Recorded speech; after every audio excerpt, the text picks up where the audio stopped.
மேலும் ஒரு அண்மை செய்தி. செம்பரம்பாக்கம் ஏரி 95% நிறைந்துள்ளது. செம்பரம்பாக்கம் ஏரி 95% கொள்ளளவை எட்டியது. பூண்டி ஏரியிலிருந்து திறந்துவிடப்பட்ட தண்ணீர் நிறுத்தப்பட்டுள்ளதை அண்மை செய்தியாக பார்த்துக் கொண்டிருக்கிறோம். குடிநீர் தேவைக்காக செம்பரம்பாக்கம் ஏரியிலிருந்து 23.72 அடி தண்ணீர் திறந்துவிடப்பட்டுள்ளது. இதுகுறித்து கூடுதல் விவரங்களுடன் இணைகிறார் செய்தியாளர் சுதாகர்.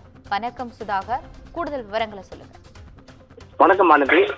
கடந்த சில நாட்களாக திருவள்ளூர் மாவட்டத்தில் தொடர்ந்து விட்டு விட்டு மழையானது பெய்து வருகிறது. குறிப்பாக பூந்தமல்லி அது சுற்று வட்டார பகுதியில் பெய்த கனமழையின் காரணமாக செம்பரம்பாக்கம் ஏரிக்கு நீர்வரத்தானது அதிகரித்திருக்கிறது.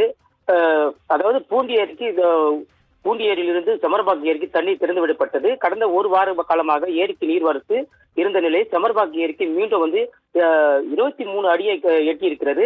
இன்று காலை நிலவரப்படி செம்பரம்பாக்கம் ஏரியில் 24 அடி நீர் மட்டத்தில் தற்போது 23.27 அடியை எட்டியிருக்கிறது. அதே போல் மொத்த கொள்ளளவான 3645 மில்லியன் கன அடியும் தற்போது 3448 மில்லியன் கன அடியை நீரிப்பு இருக்கிறது. இது மொத்தம் கொள்ளளவில் 95% செம்பரம்பாக்கம் ஏரி நிரம்பியிருக்கிறது. ஏரியில் 23 அடியை கடந்திருந்த பூண்டி ஏரியிலிருந்து வெளியேற்றப்பட்ட நீர் தற்போது நிறுத்தப்பட்டுள்ளது. ஏரிக்கு தொடர்ந்து நீர்வரத்து 350 கன அடி வீத தண்ணீர் வந்து கொண்டிருப்பதன் காரணமாக செம்பரம்பாக்கம் ஏரியில் தற்போது உபரி நீர் திறக்கப்படுவதற்கு வாய்ப்பு இருப்பதாக பொதுப்படைத்துறை அதிகாரிகள் தெரிவித்திருக்கிறார்கள். ஆனந்தி,